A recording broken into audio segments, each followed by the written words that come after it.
오늘 우리가 읽은 본문 말씀이 유대인의 명절에 일어난 일입니다. 그래서 명절을 맞은 우리에게 주시는 특별한 메시지라고도 생각이 듭니다. 명절에 가족이나 친척들이 함께 모이는 일은 참 기쁜 일이지만, 그러나 참 이상하게도 불편한 일도 꽤 많이 생깁니다. 명절을 지나고 나면 부부 사이에, 부모 자녀와 또는 형제들 사이에 아주 어려운 시험이 들기도 합니다. 그럴 때 여러분이 예수 믿는 사람이라는 것을 항상 잊으시면 안 됩니다. 예수 믿는 사람은 옳고 그른 것만 따지고 아주 까다롭게 하고 지킬 거 안 지킬 거 이런 것만 분명하게 하는 사람들만 아닙니다. 예수 믿는 사람의 가장 큰 특징은 사랑으로 소문난 사람입니다. 사랑으로 소문나면 진짜 예수 믿는 사람입니다. 오늘 하나님께서 그 문제에 대해서 우리에게 아주 명확하게 우리의 마음에 주님의 사랑을 심으시면 좋겠습니다. 한 번은 주일 예배 끝나고 어떤 분이 터벅터벅 내려오셔서 인사를 하시러 오시나 반갑게 그렇게 맞았더니, 제가 이 교회 나온 지 6개월 됐는데 오늘 마지막으로 다음 주일부터는 안 나오렵니다.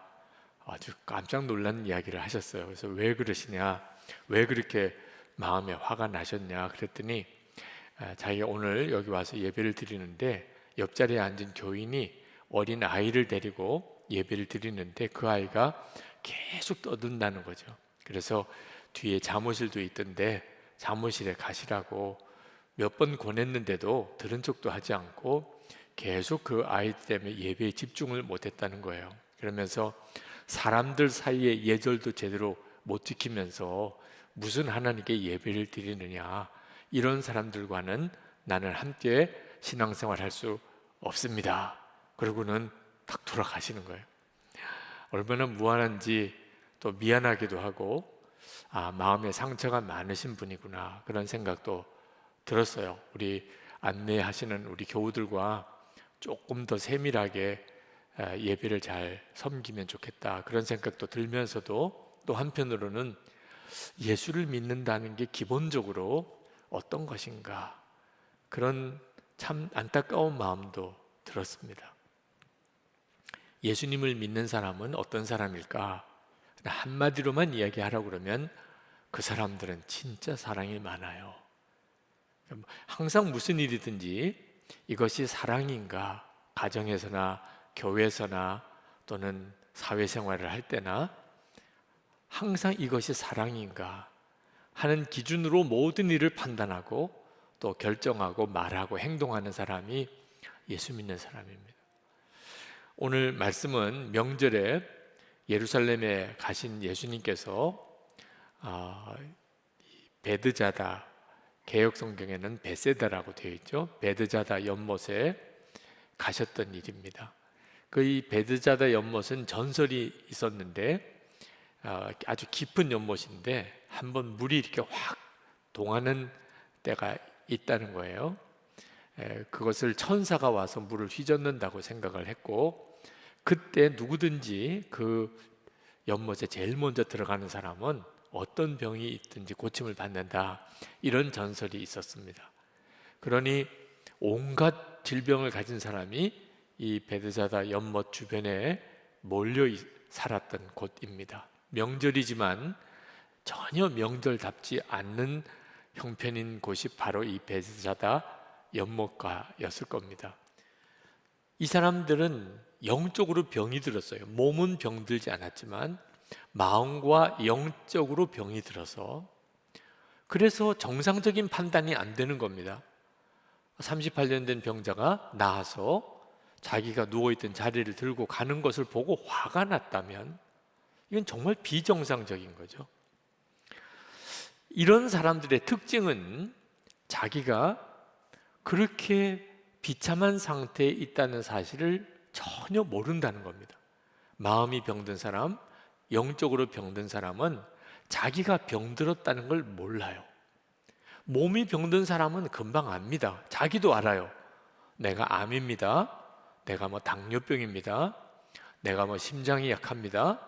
자기가 알아요. 근데 마음이 병든 사람 또는 영이 병든 사람은 자기가 더 잘난 줄로 알아요. 자기가 옳다고 생각해요. 그러니 심각한 거죠. 그리고 또 하나가 화를 잘 낸다는 겁니다. 뭐가 문제가 있거나 또는 잘못된 사람을 보면 엄청나게 화를 내요. 이 화를 내는 것은 어쩌면 자연스러운 반응이기도 합니다. 잘못된 걸 보았으면 화가 날 수 있죠. 그러나 꼭 알아야 돼요. 화를 내는 것 가지고 하나님의 의가 이루어지지 않는다는 겁니다. 야고보 사도가 말했어요. 야고보서 1장 20절에 사람이 성내는 것이 하나님의 의를 이루지 못함이니라. 가정의 문제나 교회 문제나 다 똑같아요. 어떤 문제가 잘못되었을 때 내가 그것을 화를 내면 그러면 반드시 마귀가 역사해요. 화를 내어도 이 분을 품지 말라. 마귀가 역사한다는 거예요. 이걸 모르니까 문제를 해결하겠다고 또 하나님의 뜻대로 살아보자고 화내고 싸우는 일이 벌어지는 거죠. 38년 된 병자는 자기가 비참한 신세인 것을 알았어요. 그러니까 예수님께 고쳐달라는 탄원도 한 거죠. 이런 사람은 구원받아요. 하나님께서 그를 긍휼히 여기시고 그를 구원해 주십니다. 그래서 예수님께서 하나님이 이 사람을 고치시려고 하는구나 하는 걸 아시고 그 38년 된 병자를 고치신 거예요. 17절에 이렇게 말합니다. 내 아버지께서 이제까지 일하고 계시니 나도 일한다. 항상 하나님이 하시는 것을 보시고 예수님도 하셨다는 거예요. 그런데 18절에 보면 그 되어지는 일을 보고 유대 사람들은 불같이 화를 내고 예수님을 죽이려고까지 합니다. 완전히 비정상이죠. 영적으로 병이 들은 거예요. 그러니까 사실 38년 된 병자보다 이 유대 사람들이 더 영적으로 병이 들었으니 화를 내어 문제가 해결됩니까? 하나님의 의가 이루어질 수 있습니까? 예레미야 17장에 보면 이스라엘 백성들이 바벨론의 포로로 잡혀간 이유가 그들이 안식일을 지키지 않았기 때문이다 라고 말씀하고 있어요. 그러니까 안식일을 지키는 것은 대단히 중요합니다. 예수님께서도 분명히 율법을 잘 지켜야 한다 하고 말씀하셨어요. 이 38년 된 병자를 다시 만났을 때 그때 예수님께서 그 병자에게 신신당부하신 말씀이 14절입니다.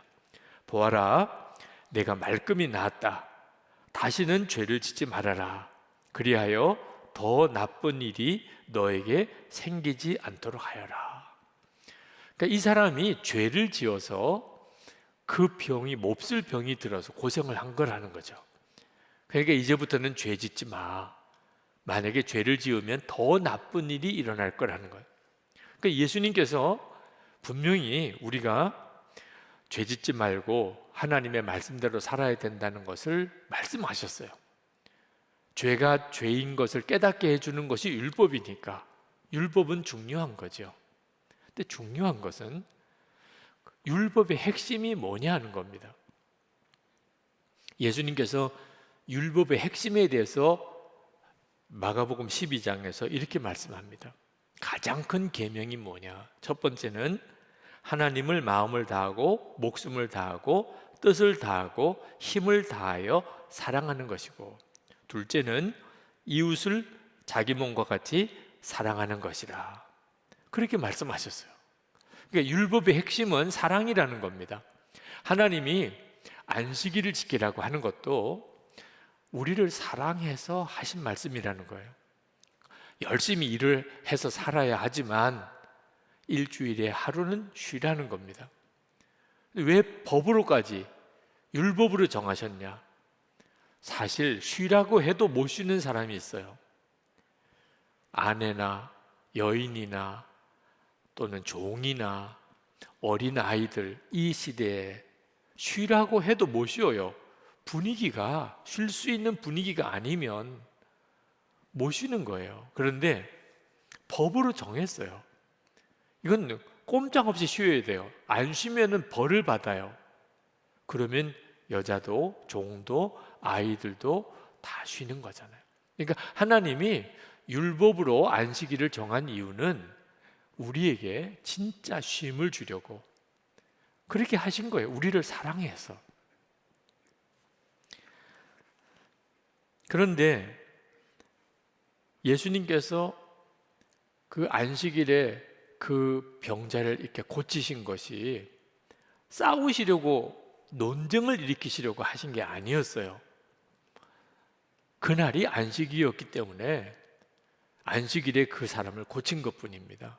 만약에 38 되는 병자를 그 고생하는 사람을 보고 오늘이 안식일이구나.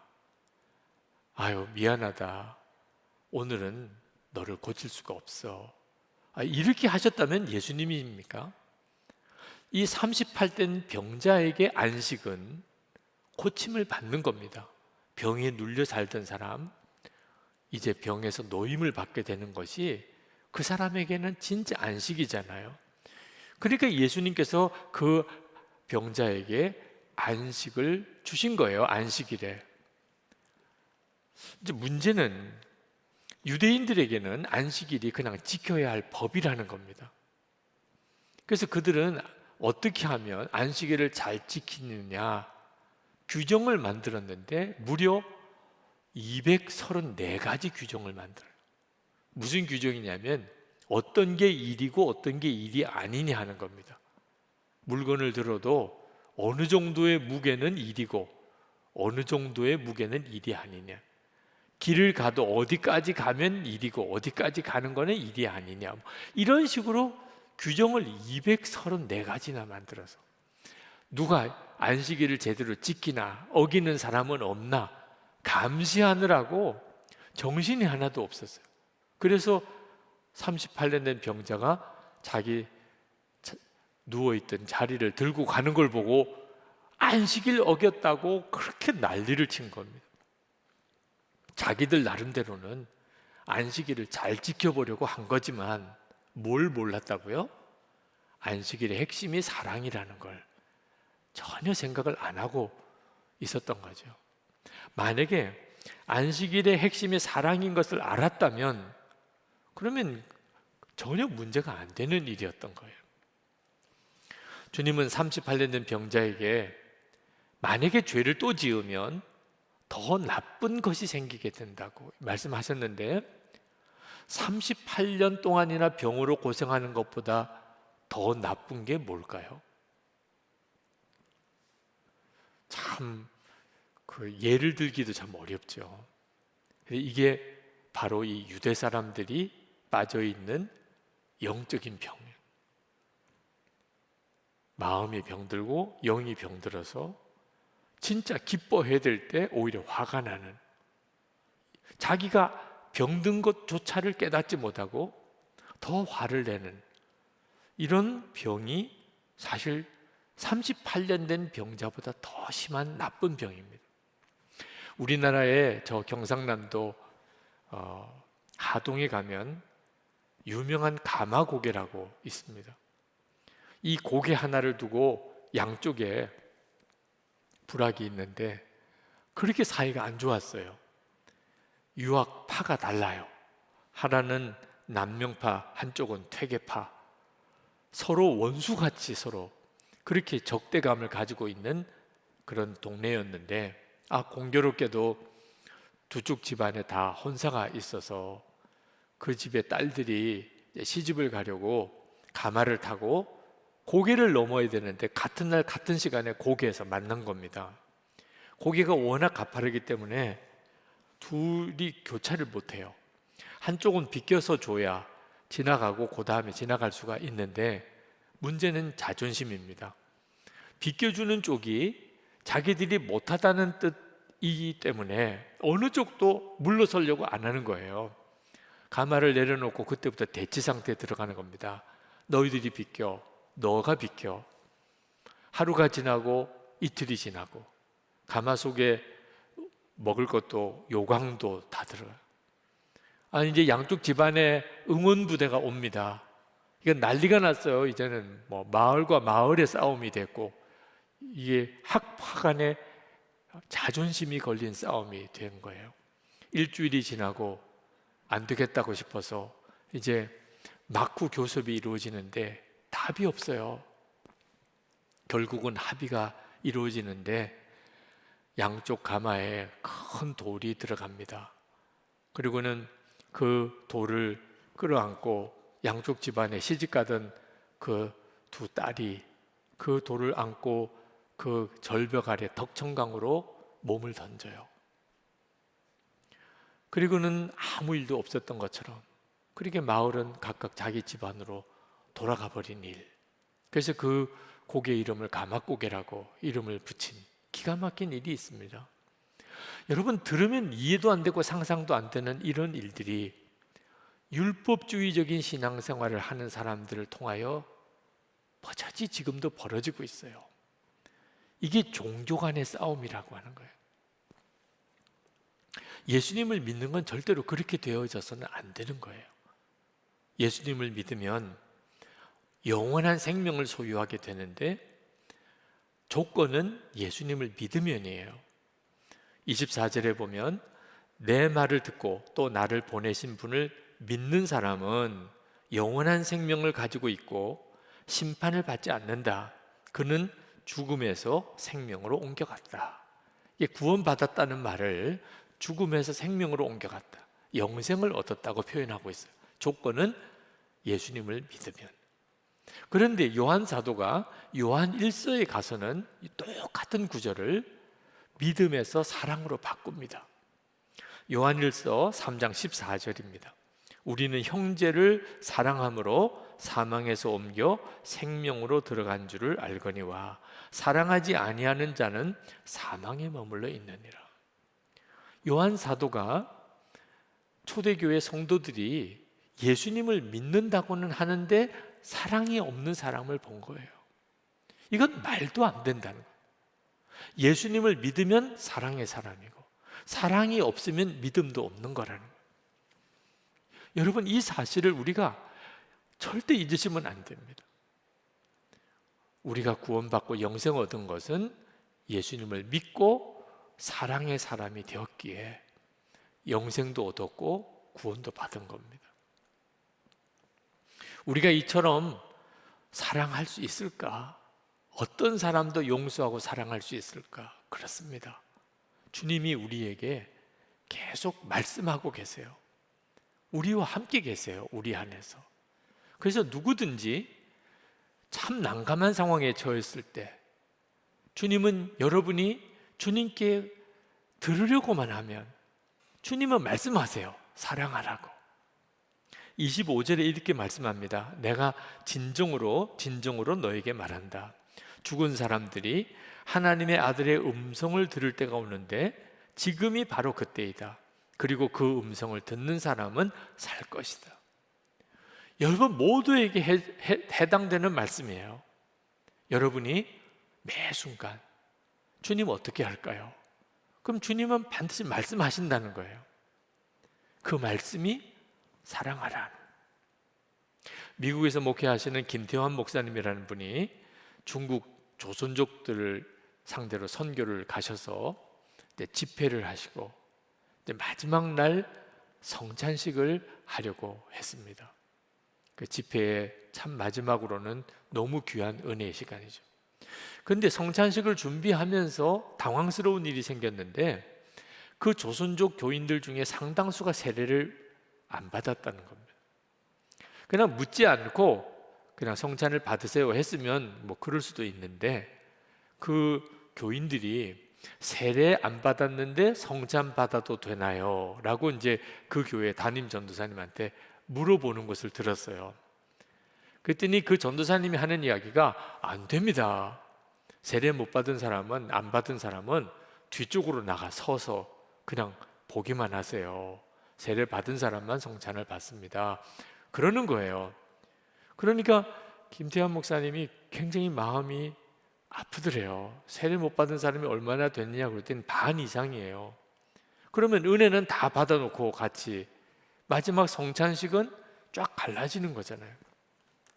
너무너무 마음이 안타까워서 하나님 어떻게 할까요? 이런 때는 어떻게 해야 되나요? 그냥 세례 안 받아도 된다 이렇게 해야 되나요? 그러면 또 그 전도사님이 가르쳤던 게 문제고, 그때 주님의 음성이 명확하게 들리더래요. 성찬식 하기 전에 세례부터 주면 되잖아. 얼마나 기쁜지요. 그래서 여러분 중에 혹시 성찬을 받고 싶은데 세례 안 받아서 성찬을 못 받으신 분이 있다면 세례식을 먼저 행하겠습니다. 세례 받기 원하는 분들은 손을 드세요. 뭐 세례 안 받은 사람이 다 손을 드는 거예요. 그러면 한 분씩 나와서 간증을 하시라고. 내가 어떻게 구원 받았는지 간증하시라. 그래서 나와서 간증을 하고 그리고 세례를 다 주었습니다. 그리고 성찬을 하는데 다 울음받아요. 사랑이 제일이고, 또 어떻게 하는 게 사랑인가 구하면 하나님이 항상 지혜를 주세요. 저는 제 성품 자체가 화가 많이 나는 성품입니다. 그렇게 보이죠? 옳고 그른 거 따지는 거 잘하고, 뭐 이렇게 잘못하는 게 금방 눈에 들어와요. 저렇게 하면 안 되는데, 저 사람이 잘못했는데, 그게 너무 빨리 판단이 오는 거예요. 저는 제가 똑똑하고 또 아주 정의롭기 때문에 그런 거라 이런 생각을 했었어요. 근데 제가 회심할 때 가장 하나님 앞에 회개했던 문제가 바로 그 점이었습니다. 정죄하고 판단하는 바리새인 중에 바리새인, 오늘 여기에 보는 유대 사람들입니다. 그러니 제가 38년 된 병자보다 사실은 더 심한 병든 자, 죄인이었던 거죠. 저는 어떤 일이든지 잘해보고 싶고 또 완벽하게 해보고 싶어서 그렇게 열심히 교회를 섬겼어요. 완벽주의자 성격이죠. 그런데 마음에 두려움이 있는 것은 그 열심과 충성이 대단했던 그 예수님 당시에 바리새인들, 유대교 지도자들이 예수님을 십자가 못 박아 죽인 사람들이 됐잖아요. 이 열심과 충성으로는 뭐가 부족하구나.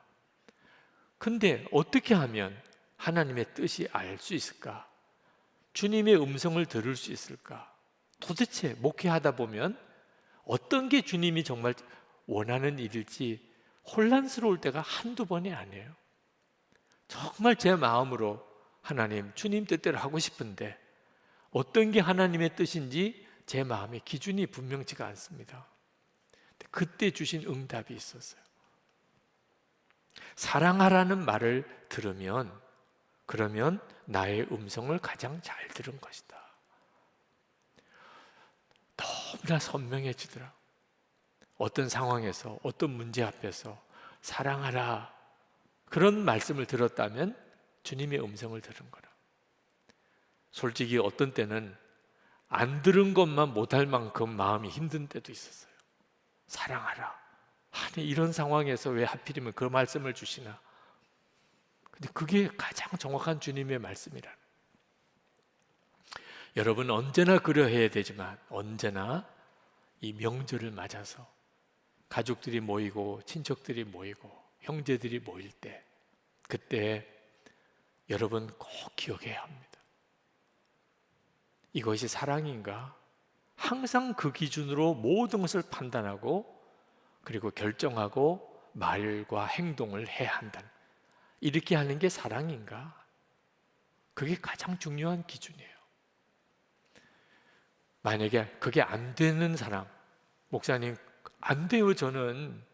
그러면 하나님 앞에 정직하게 저를 치료해 주세요 라고 기도하면 되잖아요. 하나님 용서가 안 됩니다. 사랑이 안 됩니다. 저를 치료해 주세요. 38년 된 병자도 고쳐주셨는데